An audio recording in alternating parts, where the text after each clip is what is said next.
A 6-year-old genius grows up in a family that treats her like a mistake, then gets sent to a school controlled by the cruelest principal imaginable. But when her anger unlocks the power to move objects with her mind, this quiet little girl finally gets a chance to punish every adult who underestimated her. The story begins inside a hospital, where Harry and Zinnia Wormwood have just welcomed their second child. Most parents would see the birth of a daughter as one of the happiest moments of their lives, but Harry only complains about the hospital bill, while Zinnia acts as if the baby is an inconvenience she never asked for. They name the child Matilda. When it is time to leave, Harry places the newborn baby inside a basket in the rear storage area of the family car. As he drives home, the basket slides around with every sharp turn and sudden stop. Once the Wormwoods reach their house, Harry, Zinnia, and their older son Michael walk inside without even remembering that Matilda is still in the car. That single moment explains almost everything about the family she has been born into. Harry and Zinnia live in a comfortable home inside a good neighborhood,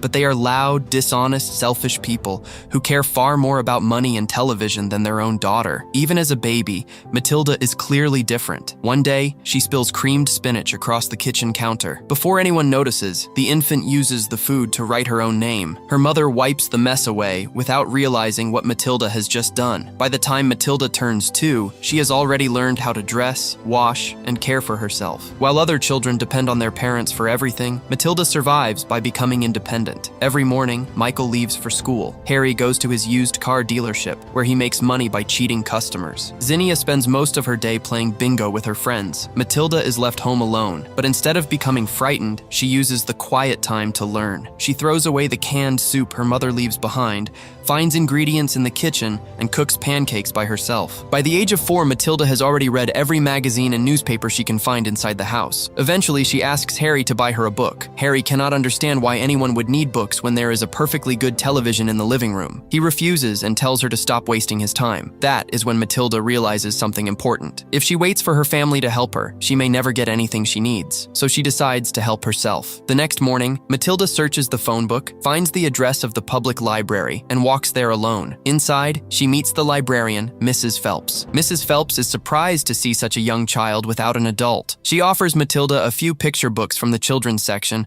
but Matilda says she already knows what she wants. She begins reading serious books far beyond her age level. Whenever Zinnia leaves for bingo, Matilda returns to the library. She reads history, literature, science, and famous novels. Mrs. Phelps watches in amazement as the little girl finishes one difficult book after another. After several weeks, the librarian offers Matilda her own library card. Now she can take books home instead of walking to the library every day. Matilda fills a small wagon with books and carries them home. Years pass, and reading becomes her real education. The stories introduce her to brave, intelligent, and kind people, the exact kind of people missing from her own home. By the time Matilda is 6, she has developed a mind far beyond most adults, but her parents barely notice. One day, Harry enters her bedroom and sees books stacked everywhere. He accuses her of lying because, in his mind, a 4-year-old child could never read so much. Matilda calmly corrects him. She is not 4, she is 6.5, and she should already be attending school. Harry drags her to Zinnia and asks how old their daughter is. Her mother also guesses 4, proving that neither parent has paid enough attention to remember her age. Matilda explains that she turned 6 in August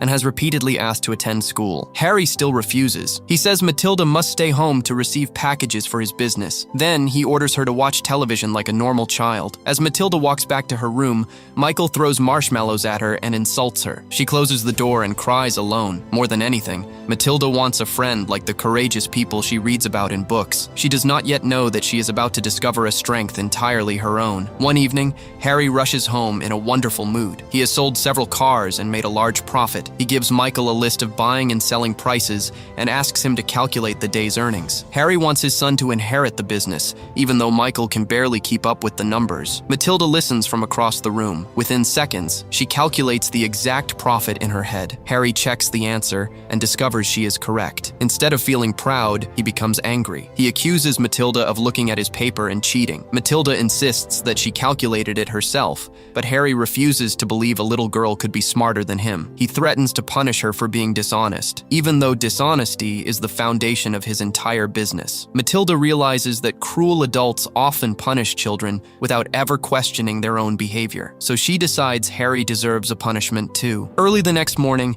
Matilda sneaks into her parents' room. She empties Harry's hair tonic and replaces it with Zinnia's powerful blonde hair treatment. Harry Harry wakes up, covers his hair with the liquid, and begins preparing for work. He tells Michael that customers buy cars because they trust his appearance. Then he looks into the mirror and discovers that his dark hair has turned bright blonde. Harry screams and collapses from the shock. Matilda quietly watches from the doorway, struggling not to laugh. Later, Harry takes Michael and Matilda to Wormwood Motors so he can teach his son the family business. Outside the dealership, FBI agents Bill and Bob are secretly watching Harry. They know he buys stolen car parts and sells dangerous vehicles to innocent customers. Inside the garage, Harry proudly shows the children how he cheats. He attaches loose bumpers with powerful glue instead of welding them properly. The repair looks convincing, but the bumper will fall off shortly after the customer drives away. He pours sawdust into damaged transmissions to hide the noise for a few miles. Then he uses a drill to reverse the mileage on an odometer, making an old car appear much newer than it really is. Matilda tells him that everything he is doing is illegal and dangerous. Harry proudly admits that it is cheating. According to him, nobody ever becomes rich by being honest. He calls Matilda stupid and says he is smarter because he is older, bigger, and earns money. Matilda knows that none of those things makes him right. While Harry is distracted, she applies his own super glue inside the hat he uses to hide his blonde hair. Later, the family goes to a restaurant to celebrate Zinnia's bingo winnings. Zinnia tells Harry to remove his hat at the table, but when she pulls on it, Harry begins screaming because it is glued to his scalp. The situation turns into a public disaster. Zinnia pulls harder, Harry falls backward, tables collapse,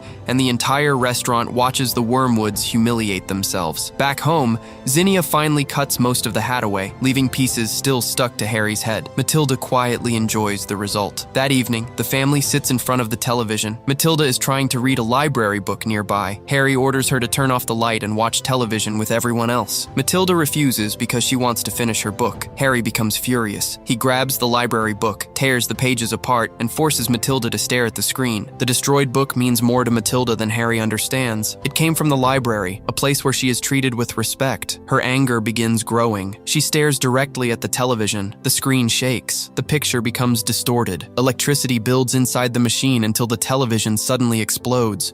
The entire family jumps back in shock. Nobody understands what happened. Matilda does not fully understand either. She wonders whether it was magic, coincidence, or something hidden inside her mind. The next day, a powerful woman named Agatha Trunchbull visits Harry's dealership. Trunchbull is the principal of Cruncham Hall Elementary School. She wants a cheap but reliable car, and proudly explains that her school is famous for strict discipline. Her philosophy is simple. Children must be controlled through fear. Harry immediately likes her. When Trunchbull asks whether he has children, Harry describes Michael as his son and Matilda as a mistake. Then he offers Trunchbull a discounted car in exchange for admitting Matilda into her school. The deal is made. When Harry tells Matilda she is finally going to school, she becomes so happy that she hugs him. She has no idea what kind of school he has chosen. Matilda imagines a beautiful building surrounded by flowers, playgrounds, and kind teachers. Instead, Cruncham Hall looks cold, damaged, and almost like a prison. Still, Matilda sees children her own age and decides that any school must be better than no school. Then Agatha Trunchbull walks outside. Every student immediately becomes silent. Trunchbull carries a riding crop and examines the children like a military commander. She gives detention for tiny mistakes and insults anyone who appears weak. Matilda meets two students named Lavender and Hortensia. They warn her that Trunchbull's punishments are much worse than ordinary detention. Hortensia explains that a second-grade boy named Julius Rotwinkle once ate candy during one of Trunchbull's lessons. When she caught him, she grabbed him and threw him straight through a window. Julius survived, but barely. The girls also tell Matilda about the Chokey, a tall, dark punishment closet lined with sharp nails, broken glass, and jagged metal. Trunchbull sometimes locks children inside it for an entire day. Before Matilda can process this,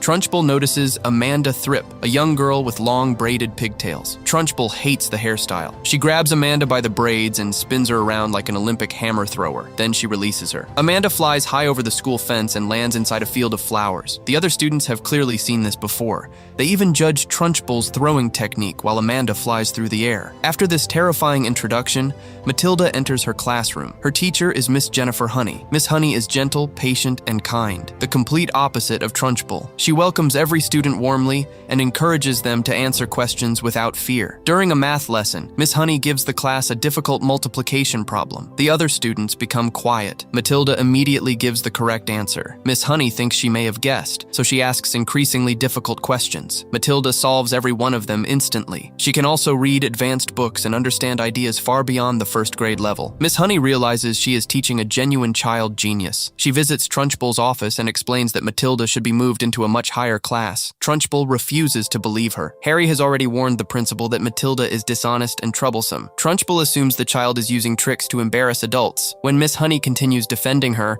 Trunchbull threatens to place Matilda inside the chokey. That afternoon, Matilda rushes home excited to tell Zinnia about school and her wonderful teacher. Her mother is too busy speaking with a friend on the phone to listen. Later that evening, someone knocks on the Wormwood's door. It is Miss Honey. Harry immediately assumes Matilda has caused trouble. Before Miss Honey can explain anything, he begins yelling at his daughter and orders her to leave the room. Miss Honey stops him. She tells Harry and Zinnia that Matilda possesses extraordinary intelligence. With proper education, she could be ready for college within only a few years. The Wormwoods do not care. Zinnia believes beauty, expensive clothes, and popularity are more important than education. Harry says college graduates end up working for people like him. Miss Honey tries explaining that doctors, engineers, and scientists all need education, but Matilda's parents refuse to understand. Before leaving, she gives Matilda another book. Matilda watches Miss Honey walk away and realizes she has finally met the kind, courageous adult she once believed existed only in stories. Soon after, Trunchbull gathers the entire school inside the assembly hall. A student named Bruce Bogtrotter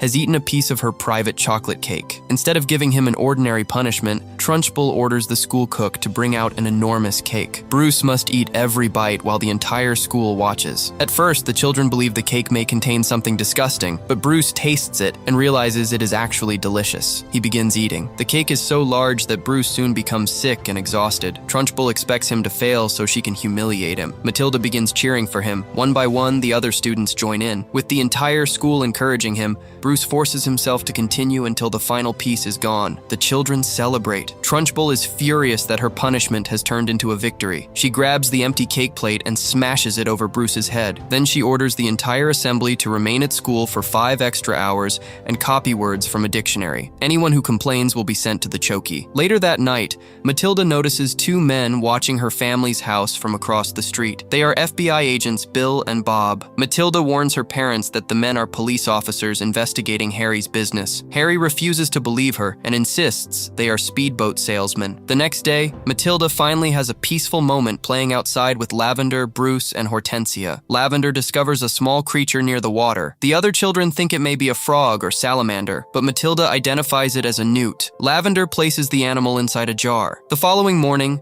Trunchbull arrives at school in a terrible mood. The defective car Harry sold her has broken down. Because Matilda is Harry's daughter, Trunchbull blames her for the vehicle. She grabs Matilda and locks her inside the chokey. Miss Honey is preparing her classroom for Trunchbull's weekly inspection. When Lavender learns that Matilda has been imprisoned, she secretly places the newt inside Trunchbull's water pitcher. Miss Honey rescues Matilda from the chokey and returns her to class just before Trunchbull begins questioning the students. Trunchbull insults the children and says her perfect school would contain no children at all. Then she pours herself a glass of water. The newt falls into the glass. Trunchbull is terrified. She mistakes it for a poisonous snake and immediately blames Matilda. Matilda repeatedly says she had nothing to do with the prank. Trunchbull does not care. She says she is right because she is big, while Matilda is wrong because she is small. Matilda becomes furious. She stares at the glass with complete concentration. The glass begins moving across the desk by itself. Matilda tips it over, launching the newt directly onto Trunchbull. The principal screams and jumps around the classroom as the students laugh. Matilda has finally confirmed it. The television was not an accident. She can move objects with her mind. After class, Matilda tells Miss Honey what happened. She tries moving the glass again, but her emotions are calmer now and nothing happens. Miss Honey does not laugh at her. Instead, she invites Matilda to walk home with her. On the way, they pass a large house surrounded by trees. The house belongs to Trunchbull. Matilda notices a swing and other signs that a child once lived there. Miss Honey becomes uncomfortable and reveals that the house originally belonged to her family. When Miss Honey was very young, her mother died. Her father, Magnus, needed help raising her, so his stepsister Agatha Trunchbull moved into the house. Trunchbull treated the little girl cruelly. Years later, Magnus died under mysterious circumstances. His death was officially initially treated as suicide, but Miss Honey never believed that story. After Magnus died, Trunchbull took the house, his money, and nearly everything that belonged to Miss Honey. When Miss Honey finally found work as a teacher, she escaped and moved into a tiny cottage, but Trunchbull continued taking most of her salary, claiming Miss Honey owed her for years of food and clothing. Matilda suspects Trunchbull may have killed Magnus to steal everything. Miss Honey cannot prove it, but she fears the same thing. They continue toward Miss Honey's cottage. The house is small and nearly empty, but it feels warmer and safer than Matilda's expensive family home. Miss Honey explains that she became a teacher because she loves children and believes education can change lives. Matilda tells her that she is brave. Miss Honey admits that adults become frightened too. Growing older does not automatically remove fear. Later, as they pass Trunchbull's property again, they see the principal loading athletic equipment into her car before leaving. Matilda decides they should enter the house and recover some of Miss Honey's childhood belongings. Miss Honey tries to stop her, but Matilda runs inside, forcing the teacher to follow. The house is filled with painful memories. Miss Honey finds the box of chocolates her father once shared with her. Upstairs, they discover photographs of Magnus and a china-faced doll named Lissy, which Miss Honey's mother gave her. Before they can take anything, Trunchbull's car breaks down. The furious principal drags the defective vehicle back toward the house while screaming about Harry Wormwood. Matilda and Miss Honey hear her entering downstairs. Trunchbull immediately notices that the chocolate box has been moved. She realizes someone is inside. Miss Honey tells Matilda to escape through the kitchen while she creates a distraction, but the doors are locked, and Trunchbull follows every sound through the house. Matilda hides against the underside of a table, just as the principal searches beneath it. Miss Honey opens and closes another door, tricking Trunchbull into believing the intruder has escaped. But Trunchbull hears footsteps upstairs and begins hunting them again. Matilda and Miss Honey rush toward the basement. They become trapped behind another locked door, while Trunchbull moves closer. At the final moment, they escape through a small basement window and hide outside among the trees. Trunchbull tears through the house looking for them, but finds nothing. Miss Honey makes Matilda promise she will never return. Trunchbull is too dangerous, and next time they may not escape. When Matilda arrives home, she finds her mother talking casually with FBI agents Bill and Bob. Zinnia thinks they are harmless salesmen. Harry arrives, realizes who they are, and forces them out of the house. Matilda warns her parents that the men are collecting evidence against them. Harry yells at her and orders her to stop interfering. As his anger rises, Matilda's anger rises too. She stares at the front door. The door suddenly slams shut and locks itself before Harry can reach her. Now Matilda has no doubt about her power. She begins practicing. At first, she can only move small objects when she becomes extremely angry, so she remembers every cruel thing Harry, Zinnia, Michael, and Trunchbull have done to her. She uses those emotions to activate her ability. Soon, she can move spoons, cards, food, books, furniture, and nearly everything inside the room. Objects float through the air around her as she dances with excitement. For the first time, Matilda has something her family cannot take away. One afternoon, she sees the FBI agents sneaking into Harry's garage without a search warrant. Bill and Bob begin recording boxes filled with stolen car parts. Matilda confronts them and explains that searching private property without legal permission can make their evidence useless. The agents threaten her. They say Harry will be sent to federal prison, and Matilda may end up inside an orphanage. Matilda realizes words will not stop them. She uses her power to make their car roll away down the hill. While the agents chase it, Matilda removes the videotape containing their evidence and throws it away. She knows Harry is guilty, but she still buys her family enough time to escape, hoping they may finally change. Then she turns her attention toward a much larger problem, Agatha Trunchbull. That night, Matilda returns to Trunchbull's house alone. From the roof of the garage, she uses her telekinesis to open windows and move objects inside. She retrieves Miss Honey's Lissy doll and some of Magnus's chocolates without entering through the doors. Then she decides to frighten Trunchbull. Matilda moves the clock hands, opens windows, switches the lights on and off, and makes Trunchbull's Olympic equipment roll through the house. She throws Trunchbull's portrait into the fireplace. Then Magnus's portrait floats downstairs and places itself on the wall. Trunchbull believes Magnus's ghost has returned to punish her. Terrified, she runs toward her car. But before leaving, she notices Matilda's red hair ribbon caught near the house. She sniffs it and realizes a student, not a ghost, may be behind everything. The next morning, Matilda gives Miss Honey the doll and chocolates. Miss Honey is shocked and frightened. She reminds Matilda that she promised never to enter the house again. Matilda explains that she remained outside and used her powers. To prove it, she lifts a water pitcher into the air directly in front of Miss Honey. Now Miss Honey finally believes her. Before they can discuss it further, Trunchbull storms into the classroom. She has found the ribbon and is convinced one of the children entered her home home. She forces the students into a line and begins interrogating them. Her attention quickly turns toward Matilda, but Matilda already has a plan. She remembers that Magnus called Miss Honey Bumblebee and that he called Trunchbull by her first name, Agatha. As Trunchbull threatens the class, a piece of chalk rises from the tray by itself. It begins writing across the blackboard. The message claims to be from Magnus. It orders Agatha to return the house and money to his little Bumblebee. It warns that if she refuses, she will suffer the same fate he did. Trunchbull turns pale. Only Magnus could have known those names. The chalk flies toward her. The classroom blinds open and close, and objects begin moving through the air. Trunchbull believes Magnus's ghost is attacking. She tries fighting back, but Matilda uses her powers to spin her on a globe, throw her across the room, and protect the children from her attacks. When Trunchbull grabs Lavender and prepares to throw her, Matilda catches the girl in midair and lowers her safely to the floor. Now the students understand that Trunchbull can be defeated. Matilda summons their lunchboxes and sends them flying open. The children throw food, water, and anything else they can find. Trunchbull runs through the hall while students from every classroom join the rebellion. Bruce Bogtrotter gets his final revenge by pushing chocolate cake into her face. Overwhelmed and humiliated, Trunchbull escapes into her car and drives away. She never returns. Miss Honey moves back into her childhood home. The stolen property and her father's money are returned to her. Matilda begins spending most of her free time there. For the first time,